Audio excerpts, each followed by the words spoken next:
रमजान का पाक महीना चल रहा है। कल जुमे के दिन अलविदा की नमाज है और ऐसे में उत्तर प्रदेश हाई अलर्ट पर है। संभल से लखनऊ तक, सहारनपुर से मुरादाबाद तक सुरक्षा के पुख्ता इंतजाम किए गए हैं। योगी सरकार पहले ही गाइडलाइंस जारी कर चुकी है। शांतिपूर्वक मस्जिदों में नमाज पढ़ी जाए, माहौल बिगाड़ने की कोशिश ना हो और सड़कों पर एक साथ भीड़ ना जुटे, इसका खास ख्याल रखा जाए, जिसके लिए अब पुलिस फोर्स भी मोर्चा संभाल चुकी है। क्योंकि चाहे औरंगजेब विवाद हो या नेजा मेला विवाद, पुलिस को भनक लग चुकी है। इसे तुल देने की कोशिश हो सकती है। अफवाह गैंग हिंसा भड़काने की कोशिश कर सकता है। ऐसे में योगी फोर्स अब पूरी तरह से अलर्ट है।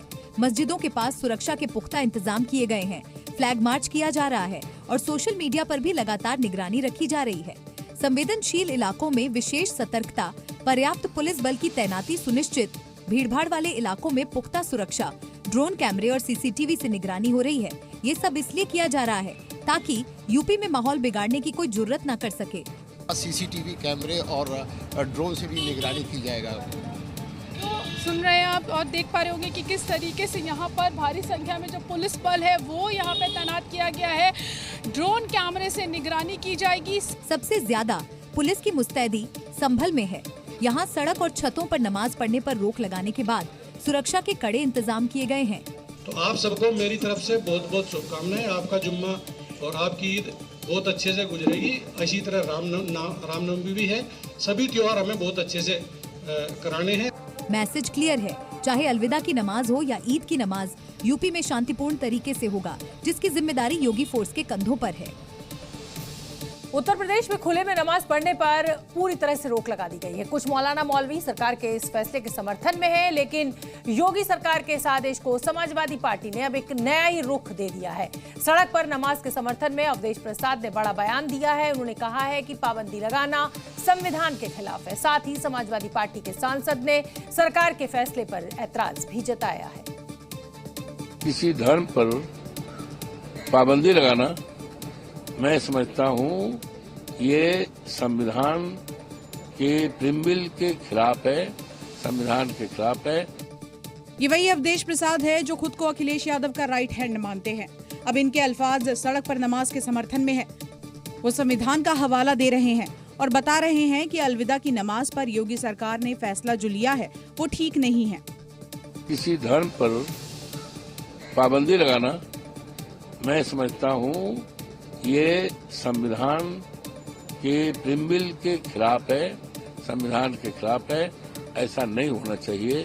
और ये अलविदा की नमाज जो ईद के पहले हो रही है कोई नई नहीं है। ये तो सदियों से त्योहार मनाया जाता है, अलविदा की नमाज होता है। हालांकि अखिलेश यादव के सांसद ने सड़क पर नमाज का जिक्र नहीं किया, लेकिन जो पाबंदी लगाई है वो सिर्फ और सिर्फ खुले में नमाज को लेकर है। ऐसे में कहा जा रहा है कि समाजवादी पार्टी की नजर खास धर्म के वोट बैंक पर है, जिसके लिए उन्हें सड़क पर नमाज भी कबूल है।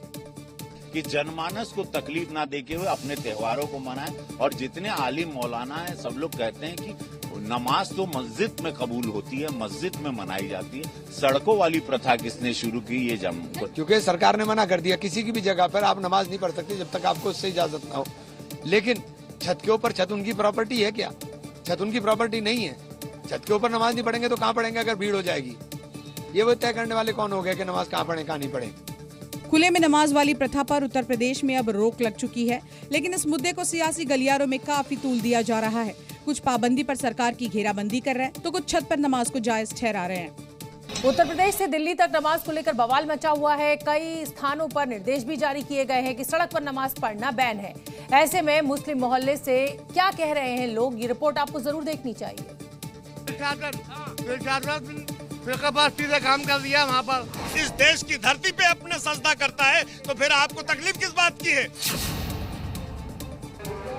यानी सड़क पर नमाज नहीं पढ़ने का जो आदेश है उसका विरोध मुस्लिम समुदाय कर रहा है। हालांकि कुछ ने इतना जरूर कहा है कि उनके इलाके में अब सड़क पर नमाज नहीं पढ़ी जाती है। नमाज जो है कहीं पर भी पढ़ सकते हैं और नमाज जो है अल्लाह की इबादत है। अल्लाह की इबादत कर रहे हैं, कोई अपराधी तो बन नहीं रहे। अब ये रास्ता जाम खुला, पर वो कह रहे हैं रास्ता जाम हो जाता है लोगों को। कुछ नहीं हो रहा साहब। बाहर नहीं होने चाहिए तो मैं भी यही कहूँगा, कोई दिक्कत नहीं। हमारे लोगों में क्या है, अब ये हो गया है कि मतलब अब दो भागों में नमाज हो रही है कोई दिक्कत नहीं। तो ये कहता है कि नमाज सड़क पर हो, झूठ, सरासर झूठ बोलता है। प्रशासन यहाँ मौजूद रहता है, कोई बाहर नमाज नहीं हो रही। तो नमाज अंदर ही होती है, सड़क पर नहीं होती।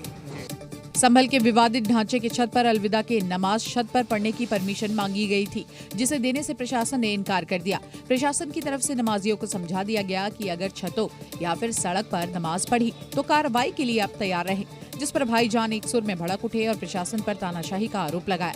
लेकिन इतना जरूर कहा कि अब आदेश है तो मानना ही पड़ेगा। अरे भाई तो क्या करना फिर बताओ, क्या करें? नमाज तो पढ़नी है, मस्जिद में पढ़ लेंगे।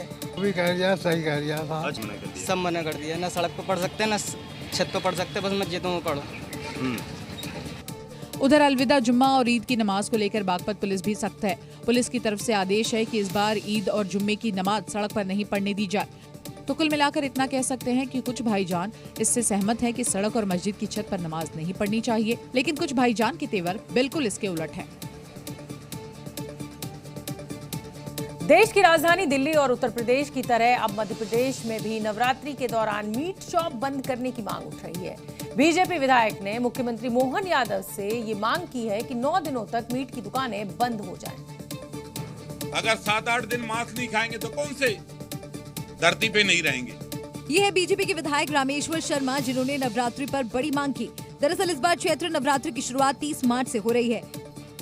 सनातनी त्योहार के लिहाज से ये बड़ा मौका है, क्योंकि 9 दिन तक सनातनी मां दुर्गा की पूजा करेंगे। ऐसे में बीजेपी विधायक ने मांग की कि हिंदू मुस्लिम एकता के लिए नवरात्रि पर मीट की दुकानें बंद रखें। अगर 7-8 दिन मांस नहीं खाएंगे तो कौन से धरती पे नहीं रहेंगे। अगर सामाजिक में चाहते हो कि हिंदू मुस्लिम एकता हो तो हिंदुओं के त्योहारों का महत्व को समझो। बीजेपी विधायक की मांग के समर्थन में हिंदुवादी संगठन भी आ चुके हैं और उन्होंने सीएम मोहन यादव को पत्र लिखकर नवरात्रि पर मीट की दुकानें बंद रखने की मांग की। नवरात्रि पर बीजेपी विधायक ने प्रदेश में नॉनवेज बैन की मांग क्या की तो इस पर नया बवाल मच गया। कांग्रेस ने तो यहाँ तक कह दिया कि विधायक जी धर्म नहीं कर्म की बात करें और अगर मीट की दुकानें नवरात्रि पर बंद करनी है तो पहले ऐसे लोगों को सरकार से मुआवजा दिलवाएं। तो सरकार को चाहिए कि हमारे जो गडरिया भाई हैं, पशुपालक किसान हैं, उनको सरकार मुआवजा दे दे, उनका जो रोजी की हानि होगी। और विधायक जी अकेले धर्म की बात करेंगे या कर्म की भी बात करेंगे। एक हिस्सा आबादी का गौ माता की पूजा करता हो, गाय के दूध को अमृत के समान मानता हो, उस देश की सियासत में उसी गौ माता से दुर्गंध वाला बयान अब सामने आया है। बयान अखिलेश यादव की तरफ से दिया गया है, जिसके बाद इस मुद्दे को बीजेपी ने हाथों हाथ लिया और समाजवादी पार्टी के अध्यक्ष ने गौशाला के बहाने योगी आदित्यनाथ पर निशाना साधने की कोशिश की थी। उन्होंने कहा कि बीजेपी के लोग दुर्गंध पसंद करते हैं और इसलिए गौशाला बना रहे हैं, हम सुगंध पसंद करते हैं इसलिए हम इत्र पार्क बना रहे हैं। ये दुर्गंध पसंद करते हैं इसीलिए गौशाला बना रहे हैं, हम सुगंध पसंद कर रहे थे इसलिए इत्र पार्क बना रहे थे। समाजवादी पार्टी के अध्यक्ष अखिलेश यादव का ये वही बयान है जिसकी गर्माहट 2027 तक रहने वाली है। उन्होंने मुख्यमंत्री योगी के गौ सेवा पर निशाना साधने के चक्कर में उस वर्ग को टारगेट कर दिया जो कि खासकर ग्वाला समाज से आते हैं, जो यूपी में गौ पालन करते हैं। और अब अखिलेश यादव के इसी बयान को लेकर बीजेपी ने बड़ा मुद्दा बना लिया है। दरअसल अखिलेश यादव ने कहा उन्हें गौशालाओं से दुर्गंध आती है, वो सुगंध पसंद करने वाले लोग हैं। दुर्गंध वाली बीजेपी गौशाला बनवा रही है और हम सुगंध वाले इत्र पार्क बनवा रहे थे। अखिलेश यादव बता चुके हैं कि उन्हें क्या पसंद है, लेकिन बीजेपी को अखिलेश यादव का ये बयान बिल्कुल भी पसंद नहीं आया। हिंदुस्तान से रहकर सनातन से आपको दुर्गंध आती, हिंदुस्तान में रहकर गौ माता से आपको दुर्गंध आती, हिंदुस्तान में रहकर साधु संत को आप अगर सांड छुट्टल सांड कहते हो तो हिंदुस्तान में राजनीति बंद कर देनी चाहिए। पार्क बनाने के साथ साथ इत्र का घोटाला भी हो चुका है, लेकिन मुझे इतना ही कहना है कि गौशाला बनाने में तो लोग साधुवाद देते हैं, गौशाला में सनातन की आस्था को तलाशो। ऐसे में इस बयान के पीछे अब उस वोट बैंक को भी कुरेदने की कोशिश होगी जो उत्तर प्रदेश में खासकर पशुपालन से जुड़े हैं, जिनकी घर गृहस्थी गाय के दूध से चल रही है। अब इस दुर्गंध से इत्र की कनेक्शन को खंगाला जाएगा, जिसकी खुशबू 2027 के विधानसभा चुनाव में फैलनी भी तय है। बिहार में साल के अंत में विधानसभा चुनाव होना है और ऐसे में हिंदू मुसलमान की राजनीति भी चरम पर है। सभी राजनीतिक दल मुस्लिम वोट पाने की कोशिश में जुटे हुए हैं और इसीलिए नेता रमजान के महीने में इफ्तार पार्टियों में शामिल हो रहे हैं या खुद इसका आयोजन कर रहे हैं। और ये दोनों वर्गों के वोट बैंक के लिए होता है, चाहे हिंदू वोट बैंक के लिए मंदिर की राजनीति हो और या फिर मुस्लिम वोट बैंक के लिए इफ्तार की राजनीति हो।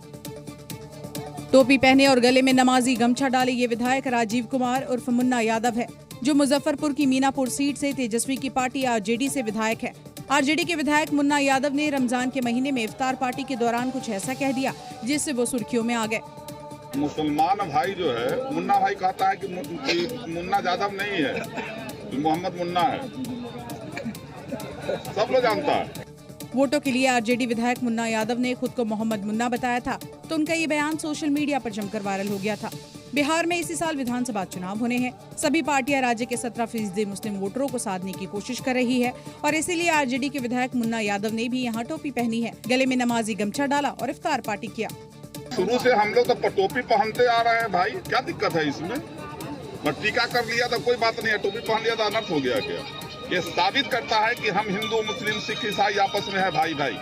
आगामी विधानसभा चुनाव में मुस्लिम वोट बैंक साधने के लिए दिए गए ऐसे बयानों से बिहार की सियासत और गर्मा रही है। अब देखना ये होगा कि मुन्ना यादव के खुद को मोहम्मद मुन्ना बताने वाले बयान का चुनावी गणित पर क्या असर होता है।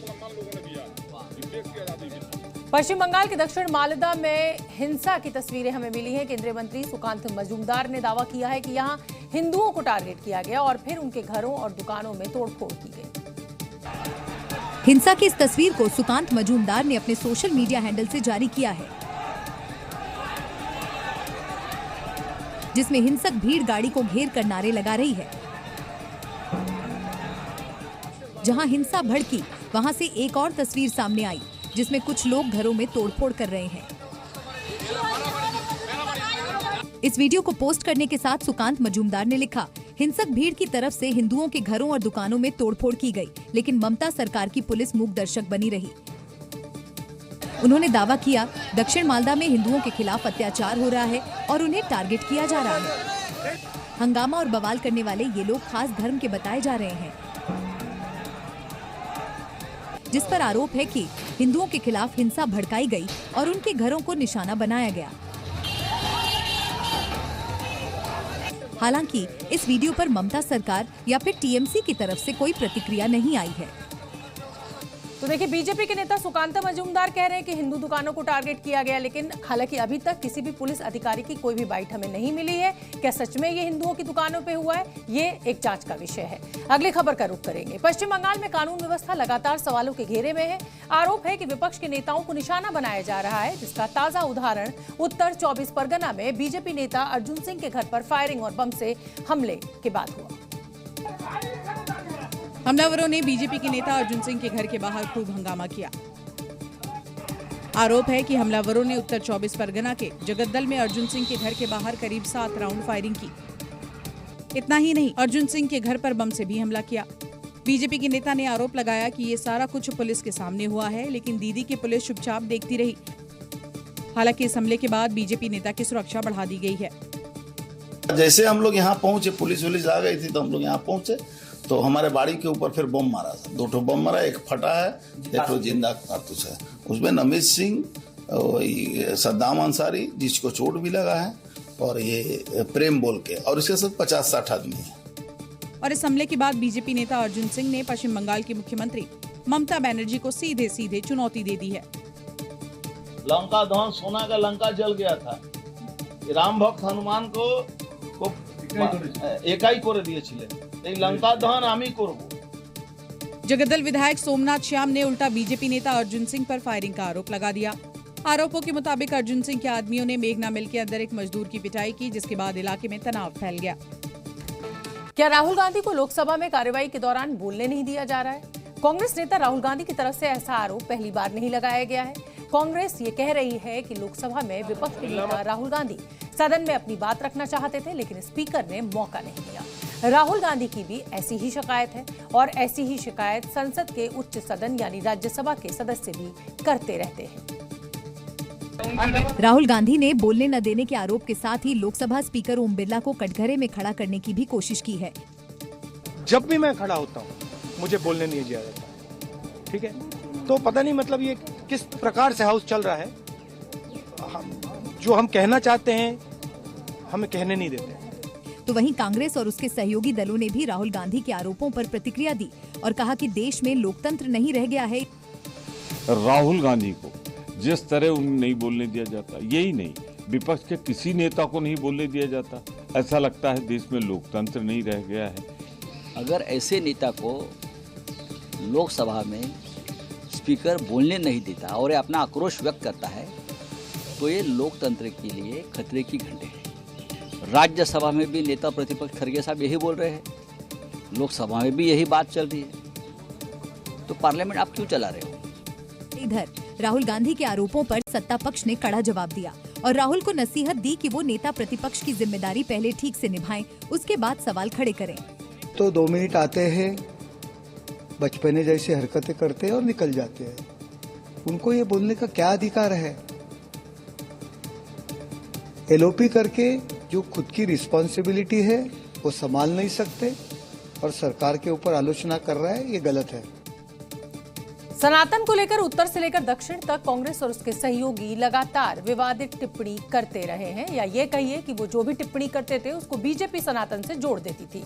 महाकुंभ में अमृत स्नान को लेकर खुद कांग्रेस अध्यक्ष खड़गे भी विवादित बयान दे चुके हैं। अब इस लिस्ट में मध्य प्रदेश कांग्रेस के विधायक राजेंद्र कुमार सिंह भी शामिल हो गए हैं, जिन्होंने संतों को लेकर ही विवादित बयान दे डाला है। और वो उस मंच पर जहां खुद मध्य प्रदेश कांग्रेस के अध्यक्ष जीतू पटवारी और कांग्रेस के तमाम बड़े पदाधिकारी मौजूद रहे। पहले आपको ये सुनाते हैं कि आखिर राजेंद्र सिंह ने संतों पर क्या विवादित टिप्पणी की। महामंडलेश्वर इनको छोड़ दिया है जनता के बीच में, जाओ प्रवचन करो, भाजपा का प्रचार करो, हिंदुत्व की बात करो, सनातन धर्म की बात करो, और ये सांड चर रहे हैं दूसरों का खेल। राजेंद्र सिंह का बयान सामने आते ही मध्य प्रदेश की सियासत गर्म हो गई। प्रदेश के मंत्री और बीजेपी के वरिष्ठ नेता विश्वास सारंग ने कांग्रेस पर जोरदार हमला बोला। राम मंदिर को लेकर टंगड़ी अड़ाने का काम करना, राम सेतु तोड़ने का षड्यंत्र करना, कांग्रेस क्या हिंदू समाज को समाप्त करने की चाल चल रही है। INDIA गठबंधन के प्रमुख सहयोगी दल DMK नेता और तमिलनाडु के मंत्री उदयनिधि स्टालिन सनातन की तुलना डेंगू मच्छर से कर चुके हैं। तो कांग्रेस अध्यक्ष मल्लिकार्जुन खड़गे ने महाकुंभ में स्नान को लेकर सवाल उठाया था और कहा था कि क्या गंगा में स्नान से गरीबी दूर हो जाएगी, जिसके बाद काफी हंगामा हुआ था। और अब कांग्रेस के विधायक राजेंद्र सिंह के बयान पर भी सियासत काफी तेज है। ओडिशा में कांग्रेस के 14 विधायकों के निलंबन पर सियासी घमासान जारी है। विधायकों के निलंबन के विरोध में कांग्रेस ने ओडिशा विधानसभा के बाहर विरोध प्रदर्शन किया।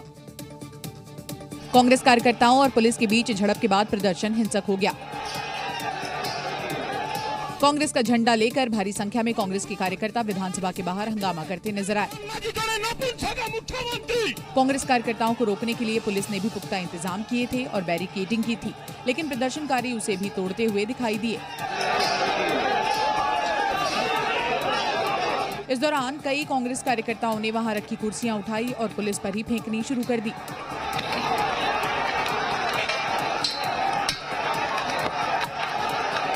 प्रदर्शनकारी कांग्रेस कार्यकर्ताओं को तितर-बितर करने के लिए पुलिस के जवानों ने यहां लाठीचार्ज किया और कांग्रेस कार्यकर्ताओं पर पानी की बौछार कर उन्हें काबू में करने की कोशिश करते दिखाई दिए। विधानसभा के बाहर कांग्रेस कार्यकर्ताओं और पुलिस के बीच हुई इस झड़प में कई कांग्रेसी कार्यकर्ता घायल भी हुए। प्रदर्शनकारी कांग्रेस कार्यकर्ता अपनी पार्टी के 14 विधायकों का निलंबन वापस लेने की मांग कर रहे थे। उत्तर प्रदेश के मुख्यमंत्री योगी आदित्यनाथ गुरुवार को मिर्जापुर पहुंचे। मुख्यमंत्री ने यहां मां विंध्यवासिनी के दर्शन किए, पूजा अर्चना की, उन्हें सोने का शेर भी अर्पित किया। मुख्यमंत्री योगी यूपी सरकार के एक कार्यक्रम में शिरकत करने के लिए मिर्जापुर आए थे। दोपहर करीब 12 बजे सीएम योगी पुलिस लाइन ग्राउंड के लिए हेलीपैड पर उतरे। यहां से वो BLJ ग्राउंड में आयोजित यूपी सरकार के कार्यक्रम में पहुंचे। सेवा, सुरक्षा और सुशासन नीति के 8 वर्ष पूर्ण होने के मौके पर कार्यक्रम आयोजित किया गया था। इस दौरान सीएम योगी ने अपने संबोधन में मिर्जापुर के विकास पर जोर दिया। विकास के नित नए सोपान को लेकर के आगे बढ़ रहा है। यहाँ पे कॉमन फैसिलिटेशन सेंटर की स्थापना के लिए हर जनपद में कॉमन फैसिलिटेशन सेंटर हम लोग स्थापित कर रहे हैं। टेक्नोलॉजी के साथ उसको जोड़ेंगे और साथ साथ यहाँ के पीतल उद्योग को भी पुनर्जीवित करने के लिए सरकार भरपूर सहयोग करेगी। इसके बाद अपनी टीम के साथ सीएम योगी मां विंध्यवासिनी के दरबार में पहुंचे और विधिवत पूजा अर्चना भी की। सीएम ने मां शेरावाली को सोने और चांदी से बने शेर अर्पित किए और उनका आशीर्वाद लिया। दर्शन पूजन के बाद सीएम योगी ने नवरात्र मेला को लेकर मां विंध्यवासिनी मंदिर पर तैयारियों का जायजा भी लिया। सीएम योगी करीब 4 घंटे तक मिर्जापुर में रुके। इस दौरान वो कई बैठकों और कार्यक्रमों में शामिल हुए। हम आपको इंडियन आर्मी का एक प्रचंड प्रहार दिखाने जा रहे हैं। चीन सीमा और अरुणाचल प्रदेश की पहाड़ियों पर भारतीय सेना के शूरवीरों ने ऐसा शक्ति प्रदर्शन किया कि दुश्मनों के पसीने छूटने लगे। एक्स प्रचंड प्रहार नाम से ये युद्धाभ्यास 25 से 27 मार्च तक आयोजित किया गया है। इसमें भारतीय सेना, भारतीय वायुसेना और भारतीय सशस्त्र बलों ने एक साथ अपने पराक्रम का ट्रेलर दिखाया। LAC पर इंडियन आर्मी की ये एक्सरसाइज चीन और शी जिनपिंग की विस्तारवादी नीति को खुली चुनौती है। आसमान में हुंकार भरता सेना का हेलीकॉप्टर, जमीन पर शोले उगलता विध्वंसक रॉकेट लॉन्चर,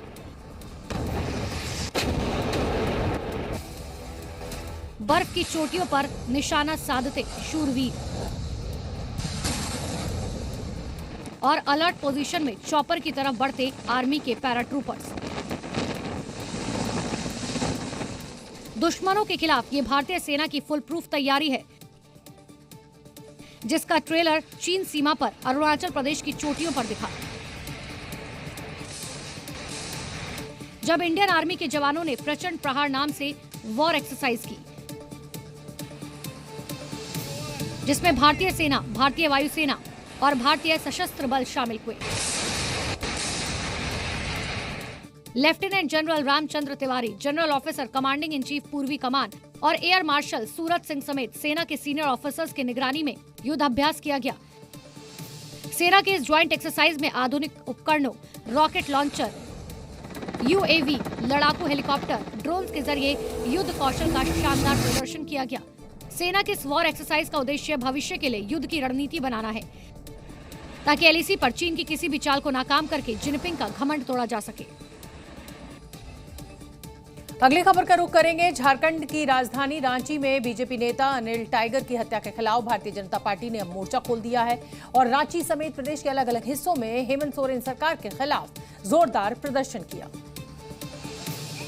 इस दौरान बीजेपी कार्यकर्ताओं ने रांची में कांकी चौक पर जाम लगा दिया। वहीं रांची के पिठौलिया चौक पर प्रदर्शनकारियों ने टायर जलाकर प्रदर्शन किया। कई जगह पर जमकर हंगामा हुआ। बीजेपी ने झारखंड की कानून व्यवस्था पर सवाल खड़े किए और सीएम पद से हेमंत सोरेन के इस्तीफे की मांग उठा दी। ये हेमंत सरकार जिसके शासन में रूल ऑफ लॉ कोलैप्स हो चुका है, कोई सुरक्षित नहीं है, राजधानी में सुरक्षित नहीं है, ग्रामीण इलाकों में तो भगवान मालिक है। वहीं झारखंड विधानसभा में अनिल टाइगर की हत्या का मामला उठा और सदन में जमकर हंगामा हुआ, जिसके बाद विधानसभा की कार्यवाही को स्थगित करना पड़ा। प्रदर्शन कर रहे बीजेपी नेताओं और कार्यकर्ताओं को पुलिस ने हिरासत में लिया। कांके में बुधवार को दिन दहाड़े बाइक सवार 2 बदमाशों ने बीजेपी नेता और पूर्व जिला परिषद सदस्य अनिल महतो टाइगर की गोली मारकर हत्या कर दी थी। अगली खबर का रुख करेंगे। उत्तराखंड में भी उत्तर प्रदेश की तर्ज पर अवैध निर्माण के खिलाफ बुलडोजर एक्शन जारी है। हरिद्वार में प्रशासन अवैध रूप से बनी मजार नुमा धार्मिक संरचनाओं को बुलडोजर से ध्वस्त कर रहा है और हरिद्वार प्रशासन के अतिक्रमण के खिलाफ कार्रवाई की ऐसी तस्वीरें सुमन नगर इलाके से सामने आई, जहां बुलडोजर के जरिए मजारनुमा धार्मिक संरचना को गिरा दिया गया, क्योंकि मजारनुमा ढांचा सिंचाई विभाग की जमीन पर अवैध रूप से बनाया गया था। अवैध मजारनुमा संरचना को गिराने का आदेश हरिद्वार के डीएम की तरफ से दिया गया, जिसके बाद जिला प्रशासन ने इस बुलडोजर कार्रवाई को अंजाम दिया। अवैध निर्माण के खिलाफ कार्रवाई के लिए 2 बुलडोजर मंगवाए गए और उनकी मदद से कुछ देर में मजारनुमा ढांचे को गिरा दिया गया। हरिद्वार प्रशासन ने अवैध मजारनुमा ढांचे को लेकर 20 दिनों का नोटिस दिया था और इस समय सीमा खत्म होने के बाद बुलडोजर से इस अवैध निर्माण को जमींदोज किया गया। अवैध मजारनुमा ढांचा गिराने के बाद प्रशासन का बुलडोजर उसका मलबा ट्रैक्टर ट्रॉली में भरता हुआ दिखाई दिया। अवैध मजारनुमा धार्मिक संरचना पर बुलडोजर कार्रवाई के दौरान कोई हंगामा न हो, इसके लिए मौके पर भारी पुलिस बल की तैनाती रखी। मध्य प्रदेश के बैतूल में प्रेमिका के भाई की हत्या का एक सनसनीखेज मामला सामने आया है। आरोपी ने संपत्ति के लालच में अपने दोस्तों के साथ मिलकर प्रेमिका के भाई का कत्ल कर दिया।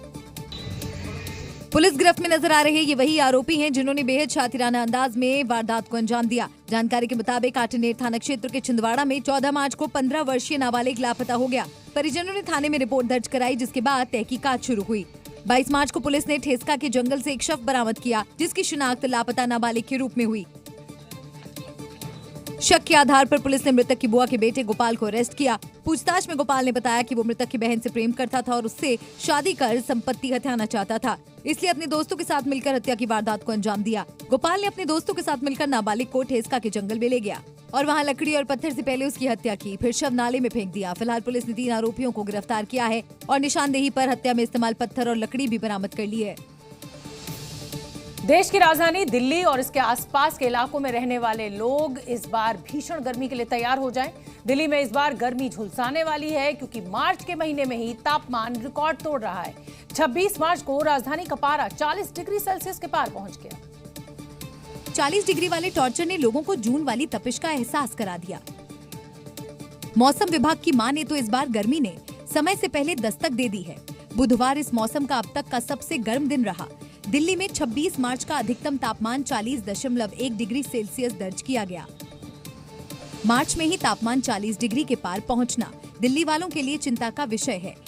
मौसम विभाग की माने तो इस बार दिल्ली वालों को गर्मी की दोहरी मार झेलनी पड़ेगी क्योंकि इस वक्त इस मौसम में जो पारा है वो सामान्य से 6 से 7 डिग्री ज्यादा बना हुआ है। मौसम विभाग की माने तो अभी बारिश के भी आसार नहीं है।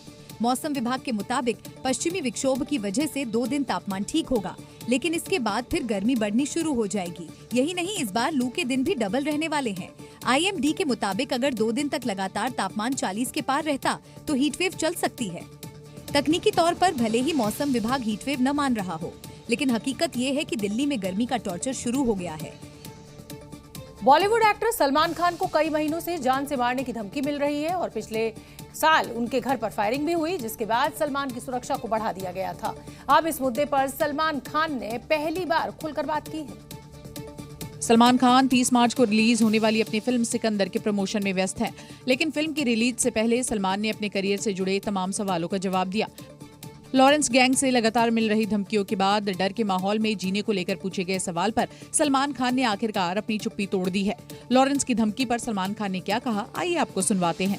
अल्लाह भगवान से whatever जितनी उम्र लिखी है उतनी लिखी है, बस ही कभी कभी इतने सारे लोगों को लेकर चल के प्रॉब्लम हो जाती है। सलमान खान ने सवाल का संक्षिप्त में जवाब दिया। सलमान के मुताबिक लॉरेंस गैंग से जान की धमकी दी जा रही थी, इसलिए सुरक्षा बढ़ाई और आना जाना कम करना पड़ा।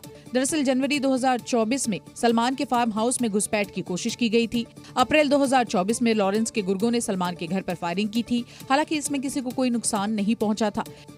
इसके अलावा सलमान खान के पिता सलीम खान को भी कई बार धमकियां मिल चुकी है। पिछले साल अक्टूबर में सलमान के करीबी बाबा सिद्दीकी की हत्या भी लॉरेंस गैंग ने ही कराई थी। बिश्नोई गैंग से लगातार मिल रही धमकियों के बाद ही सलमान खान को वाई श्रेणी की सुरक्षा दी गई। उत्तर प्रदेश के जौनपुर से एक बेहद चौंकाने वाली खबर सामने आई है। दावा किया जा रहा है कि सामूहिक विवाह में फर्जीवाड़ा हुआ है। शादी के बंधन में एक ऐसा जोड़ा बन गया जो रिश्ते में भाई बहन है। वायरल हो रही इस तस्वीर में दावा किया जा रहा है कि दुल्हन के साथ दिखने वाला दूल्हा रिश्ते में उसका भाई है, जो सामूहिक विवाह कार्यक्रम में शामिल हुआ। 12 मार्च को जौनपुर में सामूहिक विवाह का आयोजन किया गया था, जिसमें 1001 जोड़े शामिल हुए। उसमें एक ऐसा भी जोड़ा था जिसे रिश्ते में भाई बहन बताया जा रहा है, जिसकी भी शादी बाकियों के साथ हो गई। भाई बहन की शादी करा दी गई। अभी इसको देखिए, बाकी तो एक खुला समारोह होता है। 1001 शादियों में इसमें कोई छिपाने की कोई भी त्रुटिपूर्ण नहीं है, छिपाने की कोई गुंजाइश नहीं है। यूपी के मंत्री AK शर्मा ने भी मामले में जांच के आदेश दिए हैं। उन्होंने दावा किया, सामूहिक विवाह में कुछ भी छिपाने की गुंजाइश ही नहीं है, लेकिन अब भी सवाल उठाए जा रहे हैं। आखिर शादी करने वाले जोड़ों की लिस्ट सामने क्यों नहीं आई, जिसके बाद अधिकारी भी सकते में आ गए और परिवार से पूछताछ करने उसके गांव पहुंच गए। मामले की जांच होने के साथ ही सामूहिक विवाह में मिलने वाली धनराशि रोक दी जाएगी। समाज कल्याण विभाग की तरफ से जो भी सामान दिए गए थे उसे भी वापस लेने की बात हो रही है। उत्तर प्रदेश में हाउस टैक्स बकायेदारों की जद में अब सरकारी दफ्तर भी आ गए हैं। वाराणसी में नगर निगम ने इसे लेकर एक बड़ी कार्रवाई की है और इसके बाद नगर निगम और शिक्षा विभाग अब आमने सामने है। वाराणसी के जिला बेसिक शिक्षा अधिकारी के दफ्तर का हाउस टैक्स करीब 6,73,000 रुपए बकाया था, जिसकी वसूल के लिए कई बार प्रयास किया गया, लेकिन अब हाउस टैक्स चुका न पाने के चलते नगर निगम ने BSA ऑफिस पर ताला जड़कर सील कर दिया, जिसके बाद BSA ऑफिस के कर्मचारी दफ्तर के बाहर काम करते नजर आए। हालांकि अब BSA की तरफ से नगर आयुक्त को दफ्तर का सील खोलने के लिए चिट्ठी लिखी गई है। हमारा गृह कर 6 लाख के करीब बकाया था, जिसके कारण नगर निगम ने सील कर दिया। मैंने नगर आयुक्त महोदय से अनुरोध किया है कि बजट सत्र का जो कि अंतिम समय चल रहा है तो कृपया खुलवा दें। वहीं कुछ ही देर बाद वाराणसी में दूसरी कार्रवाई करते हुए सांस्कृतिक संकुल में भी ताला लगा दिया गया। सांस्कृतिक संकुल पर करीब 60,000 का हाउस टैक्स बकाया है। सांस्कृतिक संकुल के संस्थापक से भी कई बार टैक्स जमा करने के लिए कहा गया, लेकिन कर नहीं जमा किया गया। ऐसे में दोनों प्रतिष्ठानों पर ताला बंद कर दिया गया। और चलिए अब हम आपको हरियाणा के सरकारी विभाग का अरबपति बनाने वाला एक खेल दिखाते हैं। सरकारी आंकड़ों में महेंद्रगढ़ के एक दिहाड़ी मजदूर को अरबपति बना दिया गया है, लेकिन सच्चाई ये है कि ये मजदूर के पास ना तो पक्का मकान है, ना रोजी रोटी का कोई जरिया। मगर हरियाणा सरकार की फैमिली आईडी में मजदूर की सालाना इनकम 1 अरब 20 करोड़ रुपए है। मामला जोनावास गांव का है। मजदूर रमेश कुमार बमुश्किल से अपनी रोजी रोटी कमा पाते हैं, लेकिन हरियाणा सरकार की ऐसी नजरें इनायत हुई कि रमेश की फैमिली आईडी में इनकम 1 अरब 20 करोड़ रुपए दर्ज कर दी गई।